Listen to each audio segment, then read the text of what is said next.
কিন্তু কথা হচ্ছে গোপালের মাকে তো আনি নাই। ওরে গোপালের মা, আমি তোকে কি কম সুখ দিয়েছিলাম, তুই পরপুরুষের হাত ধরে চলে গেলি। উষালো মরবে শিওর।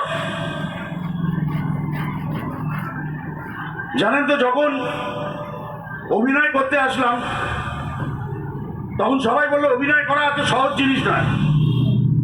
অভিনয় করতে হলে প্রথমে খুব ভালো করে জানতে হবে অভিনয় জিনিসটা কি। অনেক কষ্ট করে 14-15 বছর ধরে খেটে অভিনয় জিনিসটা কি সেটা জানার চেষ্টা করলাম। তারপর বললো অভিনয় জানলে হবে না ভাই, গান কেমন করে করতে হয় সেটাও জানতে হবে। তো সেও জানার চেষ্টা করলাম। গান জানি বলছি না, জানার চেষ্টা করেছি। তারপর বলে সেটা জানলেও হবে না, নাটক কেমন করে করতে হয় সেটাও জানতে হবে। তো যাই হোক 10-12টা নাটক করে সেটাও জানার চেষ্টা করলাম। বললো নাটক করলেও হবে না, নাটক কেমন করে লিখতে হয় সেটাও জানতে হবে। আচ্ছা, কেমন করে নাটক লিখতে হয় সেও 2-4টে নাটক লিখেছি ভালো মন্দ মিশিয়ে, সেটাও একটু জানার চেষ্টা করলাম। তা বলে সেটা জানলেও হবে না, কবিতা কেমন করে আবৃত্তি করতে হয় সেটাও জানতে হবে। এক জীবনে কত কি জানা যায় আর কত কি জানা সম্ভব। একটা জিনিস তো আপনারা খুব ভালো করেই জানেন, জানার কোনো শেষ নেই আর মার খাওয়ার কোনো বয়স নেই। মার যদি খেতে না যায় চুপচাপ বসে থাকবো, চুপ ওরা। আজকে এমন সুন্দর একটা মেলা, এমন একটা সুন্দর অনুষ্ঠানে এসেছি। আমার তরফ থেকে, আমাদের এই সুন্দরী সঞ্চালিকার তরফ থেকে, আমাদের এখানে যে সমস্ত এক্সেলেন্ট মিউজিশিয়ানস আছে তাদের তরফ থেকে, এখানে যারা বাউন্সার্স আছেন, অনুষ্ঠানের সঞ্চালক যারা, অনুষ্ঠানের উদ্যোক্তা যারা, এই মঞ্চ যারা প্রস্তুত করেছেন, আলোকসজ্জা যারা করেছেন, এখানে টেকনিশিয়ানস ভাইরা যারা রয়েছেন, সাউন্ডে লাইটে সবাইকে, এবং অনুষ্ঠান কর্তৃপক্ষের তরফ থেকে আমাদের অন্তরে শ্রদ্ধা, ভালোবাসা, আদর, জড়াজড়ি, কোলাকুলি, প্রণাম, চুমু যা আছে সব একসঙ্গে দিয়ে দিলাম। নিজেরা বয়স অনুযায়ী ভাগাভাগি করে নিয়ে নেবেন। বেশি কামড়াকামড়ি করবেন না কিন্তু, সকলের জন্য রয়েছে পার্টিকুলারলি, সবার কাছেই পাবেন আপনি। সো তার জন্য কিন্তু মারপিট করবেন না।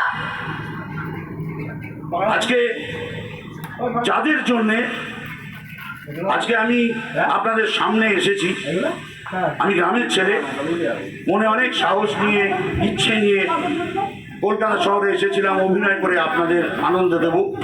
আজকে আপনাদের আর আমাদের মাঝে যে একটা কাঁচের দেওয়াল কিংবা একটা কাপড়ের পর্দা থাকে সেটাকে সরিয়ে দিয়ে একেবারে সামনাসামনি আপনাদের সামনে যে মানুষগুলি আমাকে এনে হাজির করেছেন, প্রথম তাদের কাছে আশা করব অসংখ্য উৎসাহ। আজকে আমি আপনাদের কাছে এসেছি, আসতে পেরেছি, আর তাদের জন্য আপনাদের কাছেও আশা করব একটা জোরদার হাততালি। মহরম শেখ, বিপ্লব আর তাপস, এনাদের জন্য একটা জোরদার হাততালি। Thank you. দেখুন, আমি যে দেশের লোক সেখান থেকে নানান জায়গায় আমি ঘুরেছি অনুষ্ঠান করতে, ফাংশন করতে, এবং এই অনুষ্ঠান করতে সারা পশ্চিমবঙ্গে উঠেছি আর নেমেছি, নেমেছি আর উঠেছি। নিজের বাড়ির লাইটের পাকার সুইচ আমি জানি না, কিন্তু কত যে হোটেল, কত যে জায়গায় গিয়েছি, কত মানুষের সঙ্গে মিশেছি, আপনাদের সামনে এসেছি। তা একটা জিনিস লক্ষ্য করেছি ভাই, আমাদের পশ্চিমবঙ্গে কথা বলা যে কত রকমভাবে মানুষ কথা বলতে পারে সে অবাক করার। ধরুন আমাদের কলকাতায়, ধরুন উত্তর কলকাতার যারা, তারা যেভাবে কথা বলে দক্ষিণ কলকাতার লোকেরা সেভাবে কথা বলে না। উত্তর কলকাতার লোকেরা বাঘের মতো হালুম হুলুম করে, করলুম, তারপরে খেলুম, তারপরে গেলুম, বাথরুমকে বলে বাথরুম, পাতলাকে বলে পাতলা। আর দক্ষিণ কলকাতার লোকেরা পুরো কথাটা বলে, মাঝখান থেকে খামছে একটু বলে, বাকিটুকু আপনার দায়িত্বে আপনাকে বুঝে নিতে হবে। যেন দেখছে এটা মানে হচ্ছে কি হয়েছে, আর চেনো মানে আমাকে চেনো, পুরোটা বলে। কলকাতা ছেড়ে একটু উত্তরে চলে যাবেন, ধরুন হাওড়া, হুগলি, কে বলে কয় আমায় তো বলে না, তা হবে। একটু উত্তরে চলে যান, বাঁকুড়া, বীরভূম, আমার দেশের জায়গা দেখেছো তো, ফাঁকুর দেবো, ভাগ করে যায় মুছে গেছে রে। আচ্ছা, আরো উত্তরে চলে যান, মালদা, মুর্শিদাবাদ, কোন ঠেকায় ছিড়বে, কথা বললে কথা বুঝিস না কেন তুই।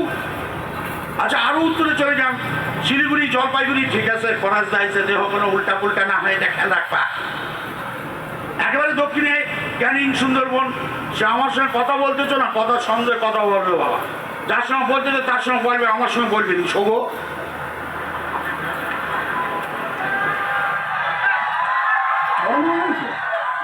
এই তো খেয়াল করেন না তো, অথবা দেখুন,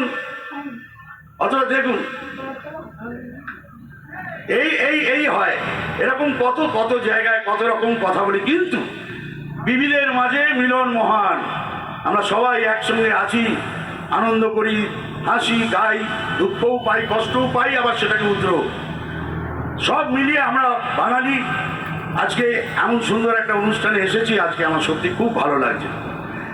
এমন সুন্দর অনুষ্ঠানে এসেছি বলেই আজকে আমার ভাইকে আমি সঙ্গে করে নিয়ে এসেছি। সে আমার সহ নাট্যকর্মী, ইদানিং সে আস্তে আস্তে বাংলা ফিল্ম ইন্ডাস্ট্রিতে একটু একটু করে কাজ করছে। আপনার বাড়িতে এর আগে যে সমস্ত সিরিয়াল দেখেছেন, ধরুন চারুলতা, পুলিশ ডায়েরি, তারে আমি চোখে দেখিনি, জোশ, এই সমস্ত সিরিয়ালের ছোট ছোট চরিত্রে তাকে আপনারা দেখেছেন। এবং এই সম্প্রতি একটা সিরিয়াল হলো আশা লতা, সেখানে একটি মুখ্য চরিত্রে সে অভিনয় করেছে।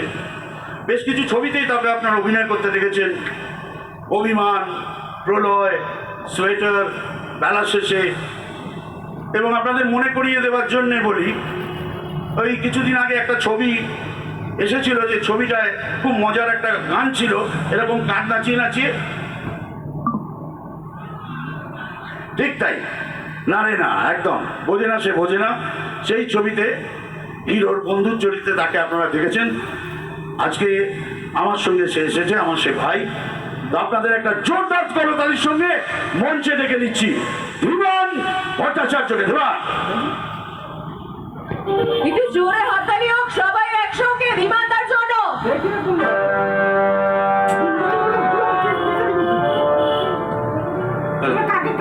নমস্কার, নতুন বছর, আপনাদের সবাইকে শুভেচ্ছা জানাই।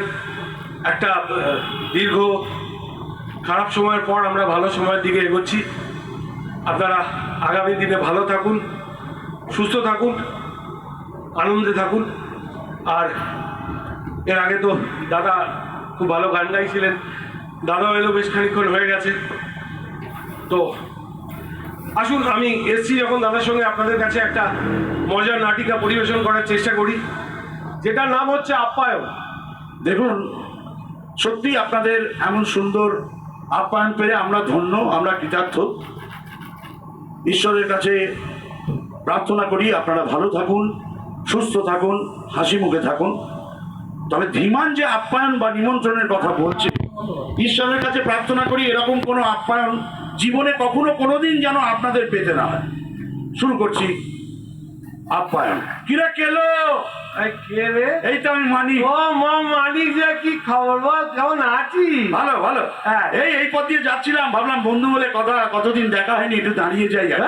দাঁড়াবার কি দরকার ছিল? চলে গেলি তো পারতি, বাড়ি থেকে বউ তাড়িয়ে দেয়, চলে আসে। কি খাওয়া কেমন আছে? কি বলছি রে তুই? কিছু না, কিছু না। কি ব্যাপার বলতো, এখন তুই তেমন আসিস টাসিস না মোটে, কি হয়েছে কি? কেন আসবো? ও মা, কেন আসবো? তুই যা কিপটে, এলে কিছু খাওয়াস না, ওই জন্য আসি। ওই দেখ, লোকে না আমার মিচি মিচি কিপটে বলে বদনাম করে। আসলে আমার মনটা বড় উদার, বুঝলি? তাই? হ্যাঁ। তাই? হ্যাঁ। বেশ, তাহলে এতদিন বাদে বন্ধু এলাম যখন, কিছু খাওয়া টাওয়া খাবি? হ্যাঁ, কি খাবি বল? যা খুশি যা খাবি খাওয়া। আরে যা খুশি মানে কি খাবি বল না? মাছ ভাত খাবি নাকি, ডিম টোস্ট খাবি না, পরোটা খাবি না, লুচি খাবি না, রুটি খাবি না, মুড়ি খাবি না, বাবা, তুই তো আবার তুফান মেয়ে ছুটিয়ে দিচ্ছিস। এটা মনে হচ্ছে হোটেলে মেনু কার্ড দিয়েছে। আরে আরে তুই এই সময় কেউ মাছ ভাত খায় নাকি? আরে মাছ ভাত, আরে হালকা ফুলকা